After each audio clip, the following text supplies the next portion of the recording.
like that all day. Oh. But whatever works for you. Okay. Whatever works. How many people applied for an internship? Okay. And you've had an internship? Was it paid or not paid? Not paid. How'd you get that? It was not paid, first of all. So anytime that like somebody has not paid internship, like, go ahead. I kind of just knew someone, and they asked me like for some help. They opened like a new asked of their company and needed like a little intern to follow around their marketing director. So I'm actually in the same. I did it in the spring, the summer, and I'm in it again this semester as well. It goes above and beyond collating papers and getting coffee, right? It's actually meaningful work that you're ingesting information that's important to where you're going to be in life. Yes. Okay, good. Who else has an internship? How'd you get it? Dr. Earnhardt put out a mass email or whatever, and it was about an ESPN Cleveland internship. Yes, I've seen that email. So I applied and I got it. Good for you. When'd you start? I did it last spring. How was it? It was awesome. All right, very cool. Who else had an internship? Yes. I'm a dance company, and my friend's mother asked me to do it. Okay, sweet. So, Reed, you plugged an article, you posted it to our Flipboard, Youngstown Digital Marketing Flipboard. By the way, I have a number of people in the professional community that are starting to get engaged with the Youngstown Marketing Professionals or Youngstown Digital Marketing Flipboard. So that's a really good thing for all of you. Because as you're flipping articles, you're building relationships with people that you might not even know that might be out there. And beyond the internship thing, actually have jobs and paying jobs. See, I have a varied view of opinion of internships. And there's a lot of coaching that goes on that says today that you have to have an internship in order to be able to advance and progress your career and potentially get a job. I don't want to go against too much of that, but I'll give you a prime example. Last summer I had an opportunity to have an intern, and I said, you can have a part-time job or you can have an internship. And on paper they wanted it to be an internship.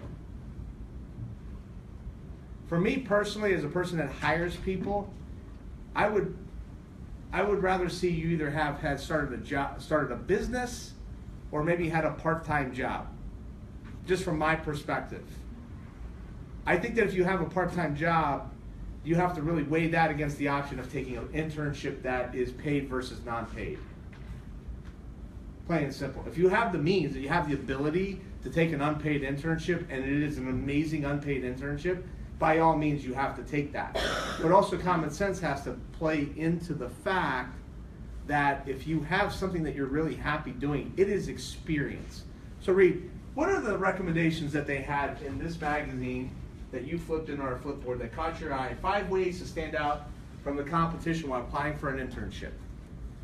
Like one thing you talked about with your resume, you don't want to be correct and incorrect. Okay, number 1. Everybody has a resume? You don't have a resume? So you're not probably going to get an internship without a resume. And there's 2 different types of resumes that you can have. There's the paper one, which is really important, because the world still works off of resumes. I don't know why, but they do. So if you get somebody that's interested and engaged with you as a person, they're going to say, send me your resume, send me your packet, send this information over. But LinkedIn is also your online resume that can work for you while you're sleeping. Anybody ever make money at night while you're sleeping? It's a really good thing. It's really cool. Like your bank account fills up while you're in bed at night. And your resume is your moneymaker, and your resume can get you eyeballs, attention, and attraction at night while you're sleeping, especially if you have a LinkedIn profile. So after we move out of this blog conversation and this initial phase, because you have to understand the fundamentals of blogging in order to be able to then advance to the rest of the class, which is actually the use of social media and disseminating content through those channels. So, gotta have a resume. Go ahead, what's next? Experience comes in many forms. Experience does come in many forms. Now, here's what's interesting about experience, is that all of you are sitting here right here today, and I hear, well, I don't have any experience, and I don't know where to go out and get experience. You know what? You can get experience right now, starting today. You get that experience after we learn what the fundamentals of a blog are, and you don't necessarily have to wait for me, but starting your own blog, and then utilizing that content to grow followers, and then utilizing that content to grow your social media channels. If you do that, and you can give that example of that and document that, people will find that to be interesting, especially if you're going into social media management and communications management or community management. So pretend for a second that you don't have any experience. You start a blog about being a college student at Youngstown State University. You started to blog about that experience and document that along the way, and you go from 0 to 5 to 10 to maybe 100 people following you. Well, that's 100 more people that are following you and reading your content than where you started. And let's just say that you wrote 3 times a month for 9 months. Now you've got 27 examples of content that you produce and how many times people engage with it. Or you could do this. You could sit back, create a resume, wait until May and say, I have no experience to put on my resume and I'm not getting a job. The former of the two works really well, and it will work for you. Reed, what's the next one? Going until summertime to apply. Yeah, like there's old fables that are out there, like the seeds that you plant today will grow tomorrow. Like the little red hen ran around and everybody else in the village like stored up the stuff for winter. Right now, I am building content for next year. The content that I put on the web today, whether it's blog, whether it's social media, the relationships that I get today have nothing to do with immediate instant gratification. They have everything with doing to build up authority. What we talked about on Monday, for those of you that were awake, we talked about establishing yourself with expertise and thought leadership. And as you do that, you become the expert. That does not happen overnight. The other thing that's cheapened by it is that take an interest and invest in people now into their businesses, especially the ones that you're interested in. It doesn't matter if you're a sophomore, junior, freshman, or senior. Because it feels cheapened that you need something from me in May. What do you think you need from me in May? If you graduate in May, what are you looking for? Beyond that, job. You want a job. You want to work. You want to get paid. But you know what would have been really cool? What would have been really cool is that I have a marketing conference, and for students, there's 2 ways that you could get there. You could get there for $50. And I know that you can afford to get there for $50 because all of you are walking around with a $500 smartphone. And if that's still too much money because you spend all your money on your cell phone and your monthly plan, you can volunteer for the day and come for free. Now, let's back up for a second. You find out that I've got a viable social media company, and in May you reach out to me and say, "Hi, Dennis, I see that you've got a very successful social media company. I'd love to come work for you." I will immediately go to your LinkedIn to see what you do on LinkedIn and see how many followers you have on Twitter, and then look at Facebook and Instagram. And I'll say, "What have you been doing? You published back in 2015. It's 2018. Like, what have you been doing in the meanwhile, or 2017? And oh, by the way, there's somebody else that applied that said the same thing. And in that message, they said, we've been coming to the marketing conference for 2 years as a student, and I write content on a consistent basis every month, and I've been growing my following. It's not by no means a stretch of imagination. I have 1 million followers, but it's growing and I'm trying." Who do you think gets the conversation? I will tell you right now, I have a social media marketing manager position that is open with my business. Out of the 63 people that sent me a resume, how many people do you think took the time to follow me and follow my business on social media? Yeah, it was like 2. I 2. was actually going to say that sarcastically. Right?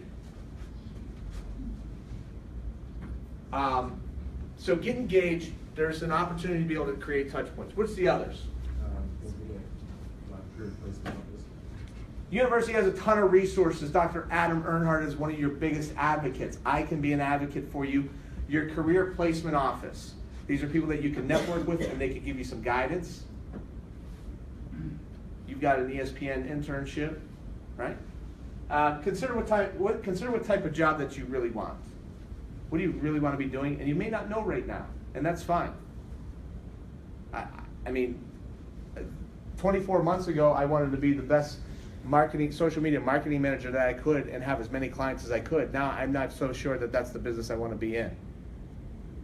I want to be in the marketing conference business, and I want to be in the consulting business. It's okay. Like, you'll pivot. You think you want to be in social media, but maybe you want to be in sales. Communication is a huge, huge part of all the entire sales process. But there are some things that this article leaves out. And it kind of comes back to what I was saying. It comes back to connecting and investing with people. If I were sitting here looking at an internship this semester, it might be a little bit too late. But if I was eyeing something for next fall, the very first thing I would do is make a list of 10 companies that I want to intern with and decide what it is I want to be interning with them.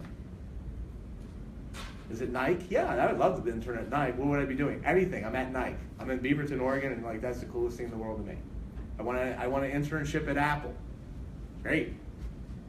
As long as they have me. As long as I can say I interned at Apple, that would be pretty sweet. Who cares what I'm doing?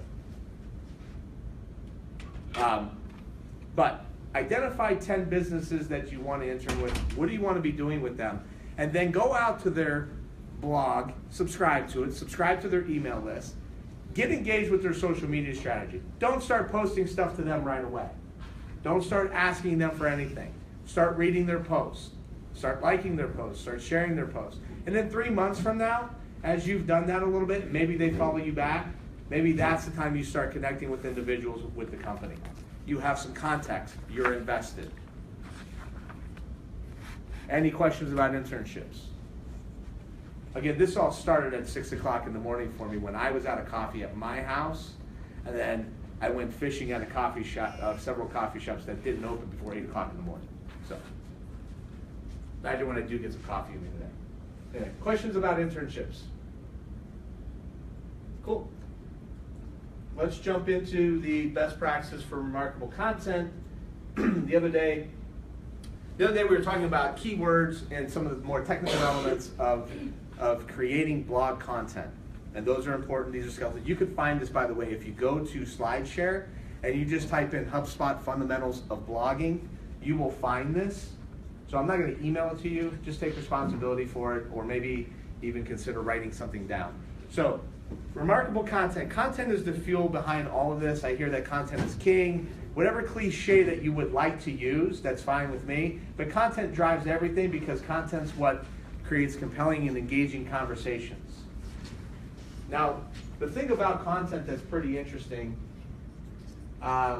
is that the best practices for remarkable content. The number one thing is reverse engineering problems. Anybody have any idea what I mean by that?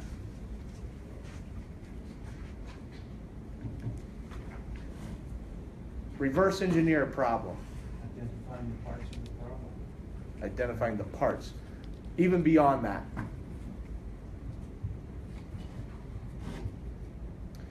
So who in here, where's the person that got the flat tire on their way in the class? Hi. Did it get fixed? It didn't. I'm bummed. Like if I was driving down the street the other day and I saw some lady sitting in the car and she had a flat tire and I stopped and I got out, I would have helped. Did anybody stop to help? I did call my boyfriend. Yes. Eventually. On the white horse. Fix. It's a good guy. So now, reverse engineer the problem. If I was a tire shop, if I was a mechanic, I would write blog content on how to fix flat tires because that's of value. And think about it. If I'm a tire shop, there's nothing that I can do about somebody that gets stranded out on 680 with a flat tire. But I am in the business of selling them tires once they get a bad tire. So now if I were to give away free advice, how do you fix a flat tire? How do you fix a flat tire on Route 680? How do you fix a flat tire in Youngstown, Ohio? Because I'm guessing that when you were on your phone, you pulled out your smart device and you said, either I have to call somebody or maybe I can just try and Google this and figure this out. And now you get 5 steps, the parts of the problem. Here are the 5 parts to solving that problem. So you want to reverse engineer and find what problems there are. Leaky faucet in a sink. So you start to develop and reverse engineer. But you got to keep your end buyer in mind. That's called a buyer persona. Start to develop personalities of buyers. And we're not going to get too far into this, but each one of you have a persona. You worked at ESPN. What type of laptop computer do you have? MacBook Pro. And you got a phone? Yeah. What is it? iPhone. Right. And you go to school at Youngstown State. Are you from Youngstown? Yes. Okay. So now we're starting to build a personality profile of somebody that's between 18 and 24 that's a huge Apple fan that goes to Youngstown State, and then maybe we start to drill in a little bit further. And if we drill that in a little bit further, we understand you a little bit better and interact with your content, or interact with you as an individual and impact your buying decisions. On the other side, I'm out of that demographic, the older demographic, but highly engaged on social media, very active outdoors, young kids. So I'm a much different buyer persona than you. However, developing the buyer, keep your content with the buyer persona in mind. One topic per blog post. If anybody can imagine, it's a little bit of a difficult challenge for me. I'm like a bad Grateful Dead, and if that's too dated, then maybe Dave Matthews, or that's too dated, I don't know. But a wandering song that eventually you get to something at the end. It's a really good idea to have a topic in mind and try and stay focused on one topic. Chevy Dog story. The blog consistent and frequently. So you want to have programmatic, and I think this one is going away a little bit, of showing up at a specific time and being consistent more so with the amount of content that you're going to produce and the frequency at which you're going to produce it. A lot of people like to say, my blog's going to come out on Monday, Wednesday, and Friday at 8 o'clock each of those days. Other people try to make sure that they just stay consistent with that. Don't forget about form and injury. That's the stylistic approach. We're going to take a look at those. And then blogs are a great opportunity for lead generation.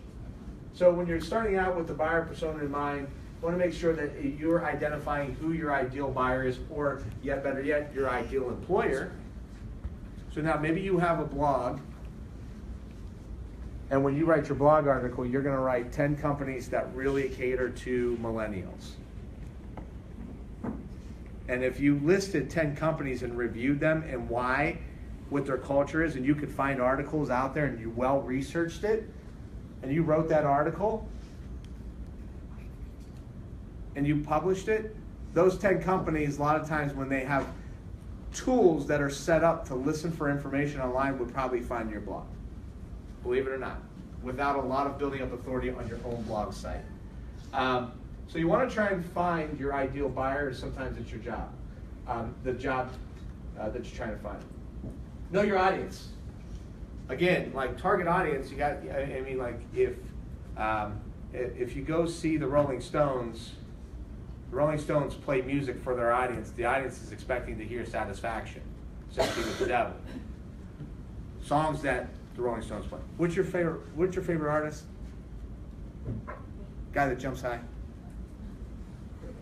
Or it says he does. I haven't seen it yet, but anyway, go ahead. Drake. Who you like? Drake. Drake. What's one of Drake's top songs? Give me one. The cell phone song. What is it? Highline Blink, right? If you go see Drake in concert, do you have a certain expectation, and then maybe it's bi-directional that Drake plays that song for you? Probably, maybe. 90% of you would say yes. Drake understands his audience as well and has to deliver that to his audience. The same thing with social media and content. There's an expectation of knowing who your audience is and delivering content to them the way that they're going to need it. So we talked a little bit about this. Everybody goes through a stage called the buyer's journey when you're making your purchasing decisions. Again, it could be something as simple as coffee. I woke up this morning.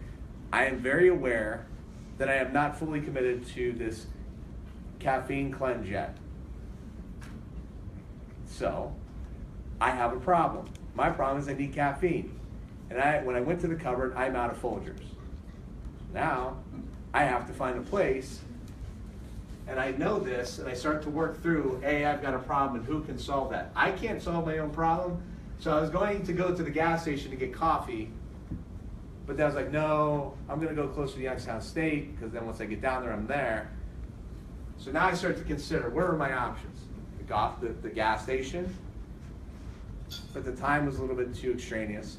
The lady wasn't here yet to set up the Starbucks counter, so I went up the street to go get coffee, right?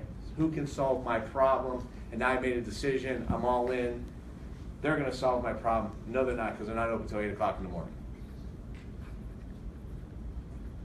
But you go through these decision-making processes. A lot of these, again, 90% of these start with some form of online search. That's why this is so important. When an employer starts out and they have a problem, that's a buyer's journey, and they're looking to hire somebody that can solve for their problem.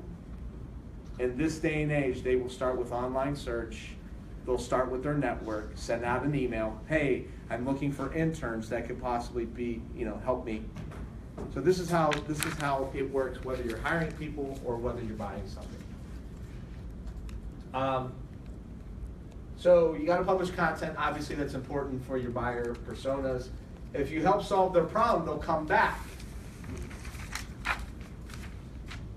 So anybody, like if you read anything regularly or routinely, which that's what we're trying to do, is establish some muscle memory.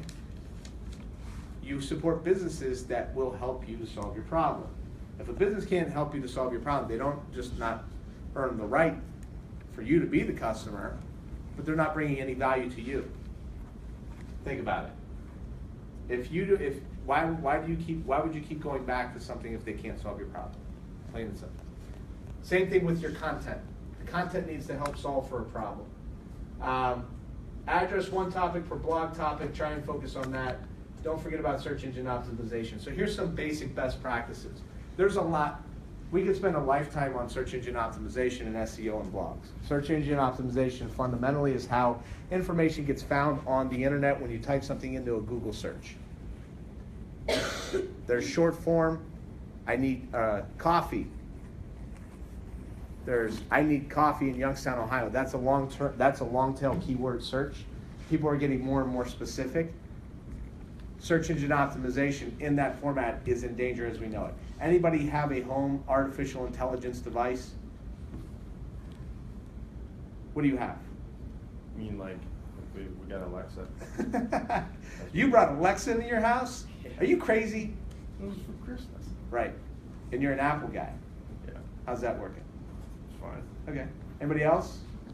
Anybody else got nobody else has any sort of artificial intelligence device that provides them with information back without typing in the search?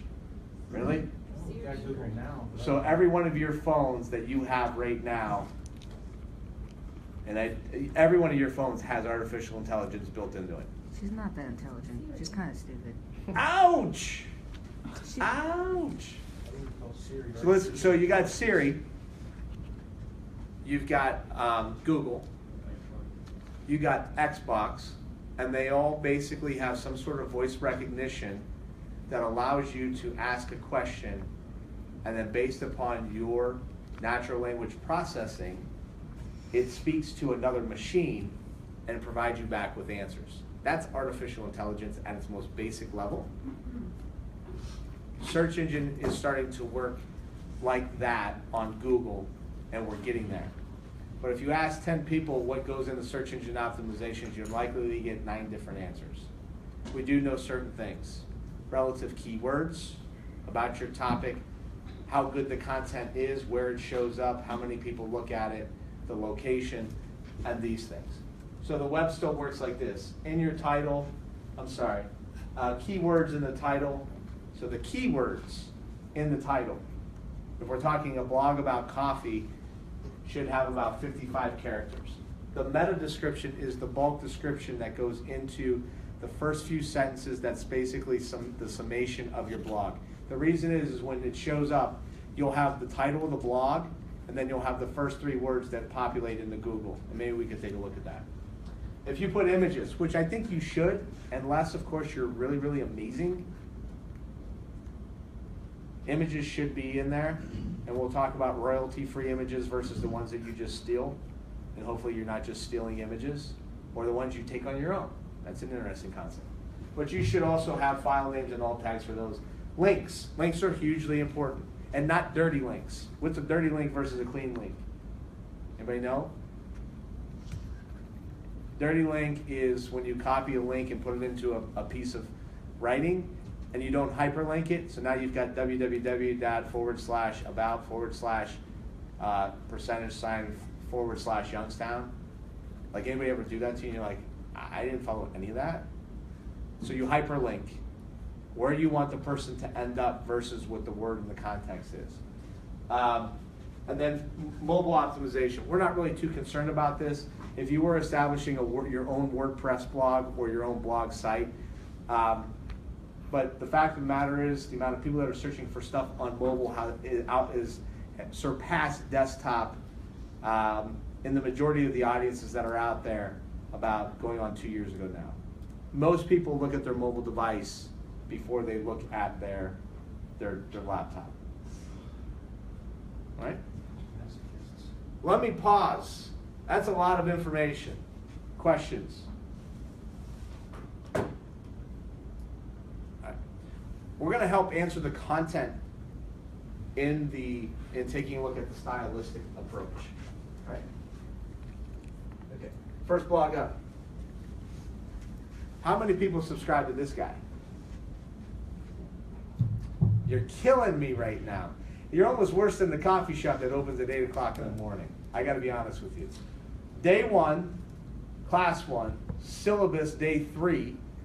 Seth Godin is on that syllabus as one of the people that you should be required to be reading. All of you have your phones and your smart devices out.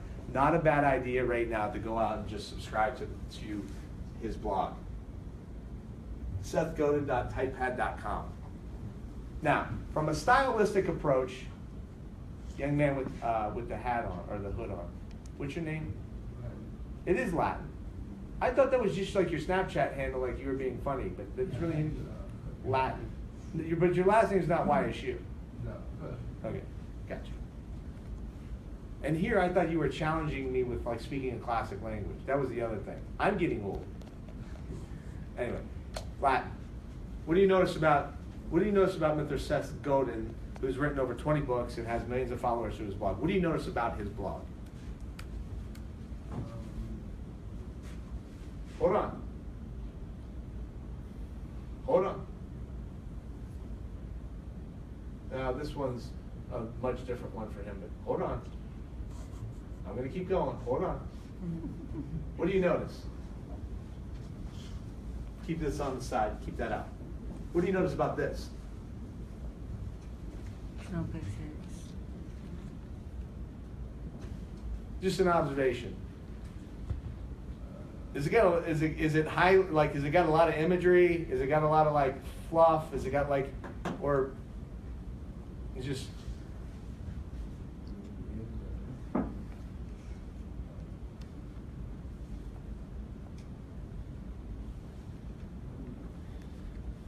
help them out. Kind of short, sweet, and to the point. Okay. Importantly, it lacks pictures. There's brevity. There's no pictures. It's plain. It's on typepad. Typepad's like this old font that makes it look like a typewriter. There is nothing here except for really amazing content that really makes you think. If you read this, you'll probably have to read this one blog 2-3 times just to try and grasp what's being said. Most people, but when we just covered the best practices. Blogs should have images. This blog has no images. This blog has 2 million followers. This blog is one of the most popular marketing blogs and entrepreneurial and business blogs in the entire world. It still runs off an RSS feed. It still has a feed burner, which is an old a product from Google that has basically gone away. But yet this works because the content is amazing. This is one example of how you can scribe your blog when you come to the point next month of covering information that we cover in class as you contribute to a blog strategy. Next up, anybody subscribe to this blog? Thank you. Who else? Thank you. Thank you. This is like the oral pop quiz. So on day number 1, class number 1, syllabus day number 3, this is on your syllabus as a required reading for the class. So the 2 people that subscribe, the 3 people, thank you. Maybe you're getting this information someplace else, and okay, that's fine. But Gary Vaynerchuk fantastic information about entrepreneurialism, business, and also social media and marketing. Please subscribe. It will do you wonders in the context of this class. Now, you go by Charles or Chuck? Yeah, Charles. What do you notice about stylistically versus Seth Godin's blog? What do you notice about this blog immediately? Hold on. Here, here, here, here, here, here. High quality images. Seth Godin's like, I'm gonna live with the fact that I'm really gonna try and pull people in with my written context and my word. And then Gary Vaynerchuk has high quality images that really make you think. Really fits the personality. A little bit more provocative, a little bit more in your face, a little bit more bravado. And the big bold lettering. This doesn't necessarily follow the prescribed methodology as well. It's definitely longer than 55 characters. 1, 2, 3, 4, 7, 8, 9, 10, 11, 12, 24, 25, 30. I think we're at, right? So, again, you could break the rules as long as when you're breaking the rules, you're bringing something of value to other people. In addition to that, you can see here by Gary Vaynerchuk, nice big letters and the Twitter handle. Why do we do that over here? Yeah, we want to grow our followers. We don't want to lose followers. We want to gain followers. Yes, ma'am. Could they do it so that, like, interest on their blog, you can to their Twitter to see if you have anything else? Beautiful. And what else is important? That if I were to Google your name, right here, first and last name. Yeah. Aisha Thomas. If I were to Google Aisha Thomas, guess what?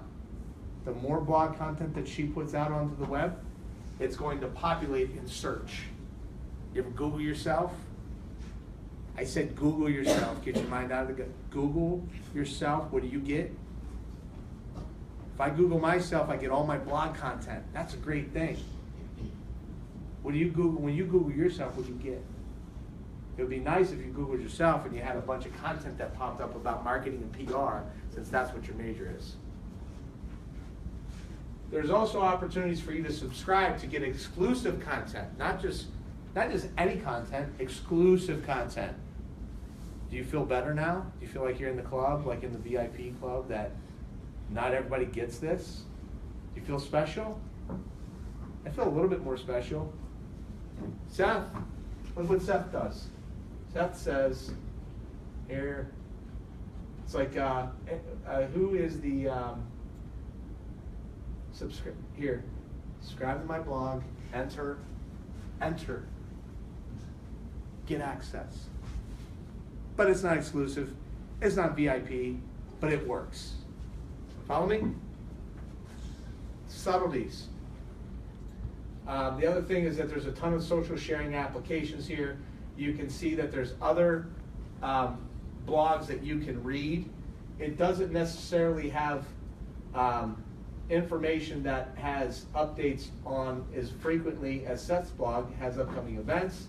So therefore, this obviously works for Gary Vaynerchuk and it does not work for Seth Godin. Let me pause there. Questions?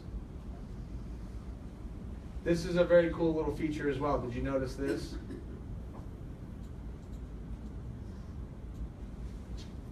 Maya, why is Maya, why is he put 3-minute read there? Because it's lets you know how much time you have to invest in it to get just of it. Beautiful. What's your biggest commodity?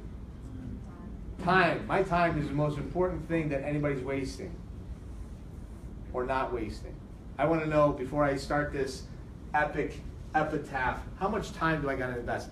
And we're all going to go to Medium to create our content distribution platform, because they've already got a built-in audience.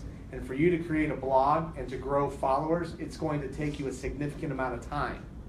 It could take 12 to 18 months of blogging 2-3 days a week on a consistent basis. And right now, for the purposes of this class, we don't have that time. Medium already has a built-in audience. It's not ideal, it's not ideal. So we're going to leverage Medium to publish our blogs, to hopefully maybe we get some traction that way. And we're gonna show you how to use Medium. And Medium has a function that says, before you even ever start getting invested with me, this is how much time that you're gonna have to spend with me. 3 minutes, 2 minutes, 5 minutes, 10 minutes. Here's another one.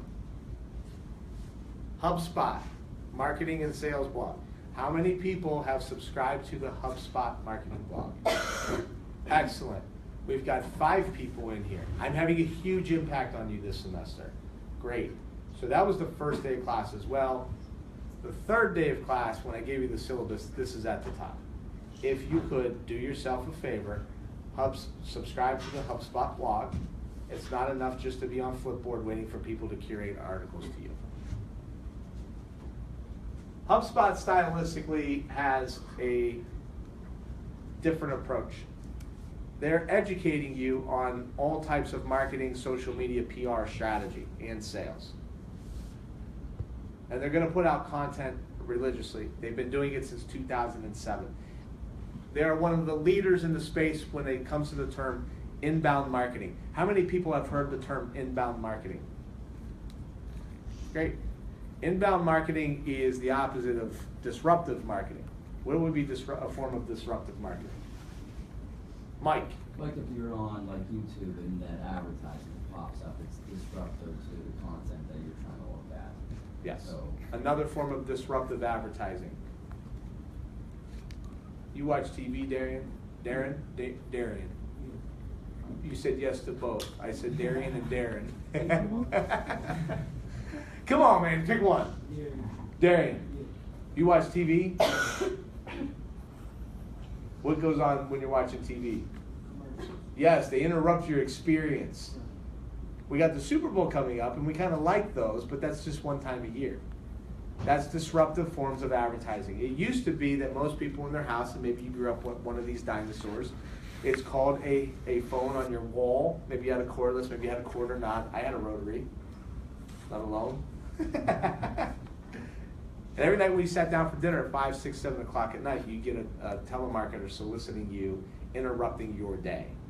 Hey, have you thought about buying? Right? That's disruptive forms of marketing.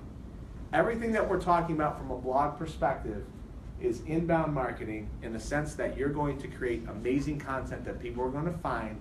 You're going to develop followers because you're the expert, and they're going to want to do business with you. It's not that easy, but it's that easy.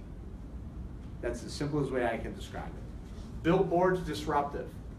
The reason why billboards are disruptive is that you're driving, and they want to disrupt your driving experience by showing you this. Now, unfortunately, you're not only just disrupted by this, you're also disrupted by this. What is this? Right? Distracted driving is a huge epidemic in our country. And chances are, if you're not driving, your friend that's in the front seat is looking at their smart device instead of being distracted or being disrupted by what's going on up here. So that's what we deem as traditional forms of advertising. You read a newspaper, if anybody's ever read one of those, and there's ads in the newspaper that disrupt your experience. You watch videos on YouTube and they have AdSense on, it's disrupting your experience. The content in the video could not necessarily be, it could be good content video that you want to get engaged with from a brand, but the targeting that goes on that with the advertisement. But HubSpot's also a software company. They want you to buy software. So what they're going to do, and what they're really known for, is that they will give you away all types of free content. Download our guide. Want to learn how to become a great social media marketing person? Don't take Social Media Literacy 2630. Just download our guide and you'll know everything you need to know. Inbound marketing. Whatever reports you want, they will give them to you. But they're going to do it in exchange for online currency. What is your online currency when it comes to information? Do you know? Jeff, do you know? What's your online currency? What's your ticket in to access on 95% of the internet? What do you got to exchange? What do you have to exchange? Yes.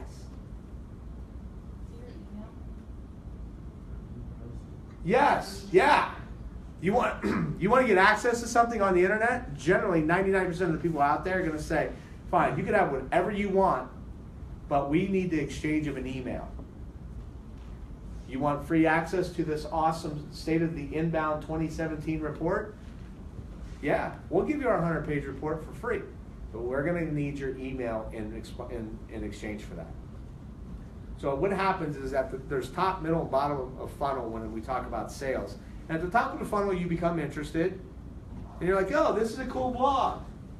And that's not very invasive. We're just like we saw something that is attractive. You use whatever analogies you want. But we saw something that attracted us. But now we're like very interested. It's mysterious. It makes us laugh. There's maybe a little bit of a fear of rejection there. I don't know, maybe. And then all of a sudden you're like, I'd like to take the next step. So we click, and maybe there's an exchange of a phone number, or maybe there's just an exchange of an email address for the access. So now we're a little bit more involved. Maybe we went out, had coffee, maybe it's a date.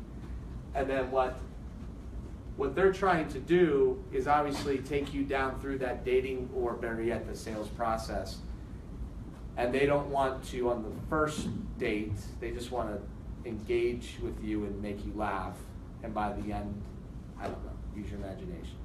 So anyway, that's the HubSpot blog. Much different tactic than the other two. Seth Godin is going to make you think. Gary Vaynerchuk is going to probably do a little bit of both. He's going to get you to maybe download something, engage with him on social media, maybe to buy a book in 2 years from now.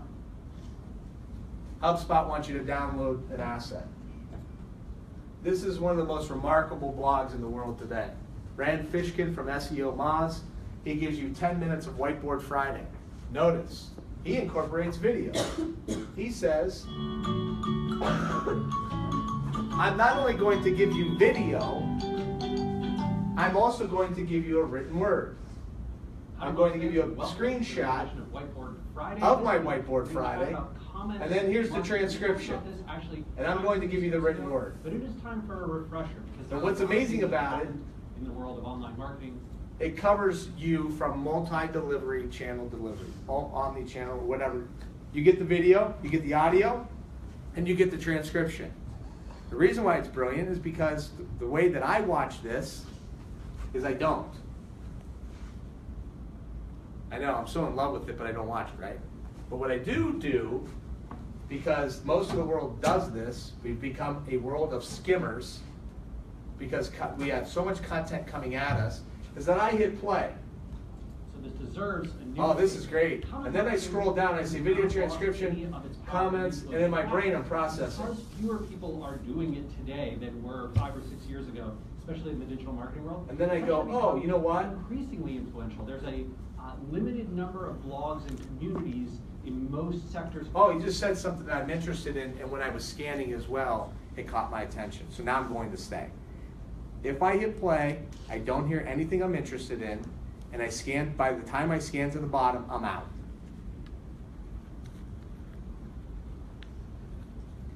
And what proves that I'm not alone in that is that the majority of the views on Facebook videos, the length of it is 3 seconds. That's how long people look at videos. I put together a 9-second promotional video because people don't pay attention to 1 minute, 3 minute, 5 minute, 45-minute videos. So I was like, oh, well, we gotta make them shorter. So then I put together a 9-second video. You know, a bunch of squirrels must be on Facebook because I got, the average view was 3 seconds. Click, click. That's how much time that you have when you have content to engage an individual. You get 3 seconds. Imagine that. That's crazy talk. 3 seconds. Ready? Everybody count at me out loud. Ready? 1, 2, 3. If you don't have my attention, I'm out. That's insanity. All right, we have one more blog that we got to show you. But Mike, go ahead quickly. I wonder, I was thinking about this the other day. I wonder how fast people click on Snapchat videos. Like, They call like, so everybody's all in on this Snapchat, and I love Snapchat. and you can look at the amount of views that you get per, and you will hear people say, and especially Youngstown State, their Snapchat channel will get anywhere between 1,200 to 2,500 views per post, on average. It's pretty impressive, and it's growing. But what's really interesting is how long you just. My problem is that the technology behind Snapchat doesn't keep up with my brain, so it's slow. When it's slow to load, I'm done. And lately it's been slow, and I can't deal. I just can't deal with it. My attention span is 3 seconds long. The last blog I'll show you is a little bit self-serving, but we do have a blog for DOYO Live. And what we do is we have a community of contributors to that blog strategy, and we incorporate both a written and video type of blog. So we will take that similar approach to where here is kind of a provocative title, the dirty 4 or 5 letter word of the business world in sales, and we tried to be a little bit controversial. And then obviously I've got my name in there, so anybody that is, and I'm showing you this because I'm not just saying it because I live it. So whatever I'm telling you is like real world stuff, like I live this. So I've got all my social sharing buttons, I've got my name on there so people can find it. And then we go down through and it's got some links and it's got the titles, so therefore that you can see. But what I don't want people to do is I want to give subtitles, but I don't want to tell the story in the subtitles because people just read the subtitles. I want them to read the entire blog. And then someplace in the blog, we actually put something about sponsorships so they can get a sponsorship, and they can also check out the video that we do as well. It's a combination of a lot of things.